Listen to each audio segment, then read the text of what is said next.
விலங்குகளின்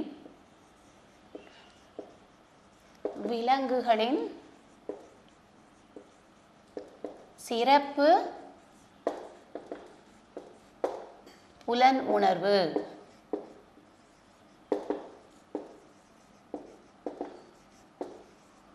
இதேதான்.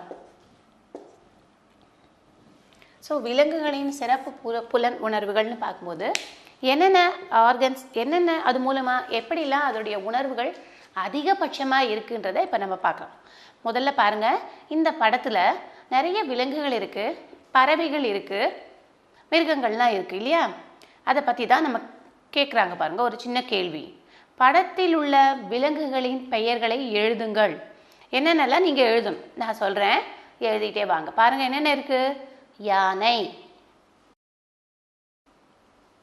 சிங்கம், புலி, குரங்கு, பாம்பு,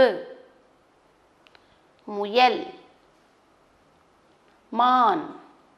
இதெல்லாம் படத்தில் உள்ள விலங்குகள் இல்லையா? அடுத்தது பாருங்க, யானை மற்றும் குரங்கின் புற உறுப்புகளை ஒப்பிடுக. இப்போ யானைக்கும் அங்கே இருக்கக்கூடிய குரங்குக்கும் புற உறுப்பில் என்ன வித்தியாசம், என்ன ஒற்றுமை இருக்குது, என்ன வேற்றுமை இருக்குன்றது தான் நம்ம ஒப்பிடுதல் அப்படின்னு சொல்கிறோம். அதில் உள்ள ஒற்றுமை என்னென்ன? வால் ஒற்றுமை, ரெண்டுத்துக்குமே வால் இருக்குது, யானைக்கும் இருக்குது, குரங்குக்கும் இருக்குது. ஆனால் என்ன ஒன்று, யானையினுடைய வால் சின்னதாக இருக்கும், குரங்கினுடைய வால் நீளமானதாக இருக்கும் இல்லையா? இது குட்டையும் அது நீளமானதாக இருக்கும். அதுக்கப்புறம் காதுகள் பாருங்க, யானையின் காதுகள் பெரியது, காது மடல் மிக பெரியது இல்லையா? ஆனால் குரங்கினுடைய காது மடல்கள் பாருங்க மிகச்சிறியது. அதுக்கப்புறம் முக்கியமான உறுப்பு இன்னொன்று என்னன்னு கேட்டால், குரங்குக்கு கைகள் இருக்கு, அதன் மூலமாக ஒரு மரத்திலிருந்து அந்த கிளையை பற்றிட்டு இன்னொரு மரத்திற்கு சுலபமாக தாவக்கூடியது. ஆனால் யானைக்கு கை இருக்கு, அதற்கு பெயர் தும்பிக்கை இல்லையா? யானையினுடைய கைகளின் பெயர் தும்பிக்கை. அந்த கைகளின் மூலமாக அது என்ன உணர்வை தருகிறதுன்றதை நம்ம பின்னாடி பார்க்க போகிறோம். அதற்கப்புறம் யானையுடைய பற்கள் பாருங்க, தந்தங்கள் வெளியே நீட்டிக்கொண்டு தெரிகின்றன இல்லையா?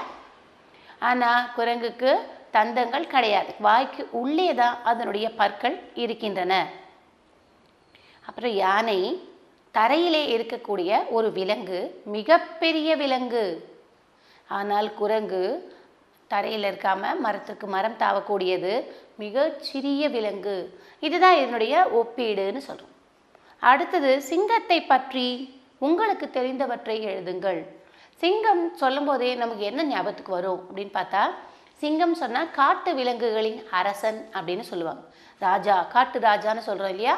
காட்டு விலங்குகளின் அரசன். அதுக்கப்புறம் என்ன, சிங்கம்னு சொல்லும் போதே அதனுடைய வலிமை, சிங்கம் மிக மிக வலிமையானது அப்படின்னு நம்ம பார்க்குறோம். அதனுடைய ஆண் சிங்கத்திற்கு பிடரி மயிர் அதிகம் இருக்கும்னு தெரியும். ஆண்களுக்கு சிங்கத்துக்கு பிடரி மயிர் அதிகமாக இருக்கும். அடுத்தது, சிங்கத்தினுடைய மிக முக்கியமான ஒரு குணம், கூட்டமாகத்தான் வாழும். அதாவது பெண் சிங்கங்கள் எல்லாம் ஒன்றா சேர்ந்துட்டு தன்னுடைய குட்டிகளை என்று அது கூடவே இருந்து ஒரு கூட்டமாக, ஒரு குடும்பமாக, கூட்டு குடும்பமாக வாழும் அப்படின்றத நம்ம தெரிஞ்சுக்கிறோம். அடுத்தது, 3 விதமான ஒரு படங்கள் கொடுக்கப்பட்டிருக்கு. பக்கத்தில் ஒரு கேள்விகள் கேட்கப்படுது பாருங்க. முதல்ல, எறும்புகள் ஒரு ரொட்டி துண்டை எல்லா எறும்புகளும் தூக்கிட்டு போகுது. என்ன கேட்டிருக்கு? கீழே விழுந்த ரொட்டி துண்டுகளை எறும்புகள் சூழ்கின்றனவே, ஏன், எப்படி? அடுத்த படத்தில் பாருங்க, நாய் தூங்கிக் கொண்டிருக்கும் பொழுது அதன் அருகில் சத்தமில்லாமல் நடந்தாலும் அது உடனே தன் காதை உயர்த்துகிறதே, ஏன்? மரத்தடி நிழலில் அமர்ந்து உணவு உண்ணும் பொழுது நம்மை சுற்றி எவையெல்லாம் வரும்? இதுக்கப்புறம் பாருங்க, இது ஏன் என்னன்றது தான் இந்த பாடத்தில் நமக்கு தெரியும். ஆனால் கடைசி ஒரு படத்தினுடைய விடைகள் நமக்கு தெரியும். நான் சொல்கிறேன், நீங்கள் அது சரியான்னு பார்க்கலாம். இப்போ மரத்தடி நிழலில் அமர்ந்து உணவு உண்ணும் பொழுது எல்லாரும் ஒரு கும்பலாக உட்காந்துட்டு ஒரு குழுவாக உட்காந்துட்டு சாப்பாடு சாப்பிட்றாங்க. அந்த சமயத்தில் என்னென்ன விலங்குகள் வரும், நம்மை சுற்றி எவையெல்லாம் வரும் பாருங்கள். அங்கேயே படங்கள் இருக்கே. காகம், காக்கா சுற்றியில் இருக்கும். எறும்புகள், எறும்புகள் எல்லாம் அந்த நம்ம சிந்திய உணவுப் பொருட்களை சாப்பிட்றதுக்காக வந்துக்கிட்டே இருக்கும். நாய், நாயும் கட்டாயமாக அங்கே இங்கே திரிந்து கொண்டே இருக்கும். நம்ம சாப்பிட்ற சாப்பாடை அதுவும் சாப்பிட்றதுக்காக நம்மளுக்கு போடுவாங்களான்னு பார்க்குறதுக்காக பக்கத்திலேயே இருக்கும்.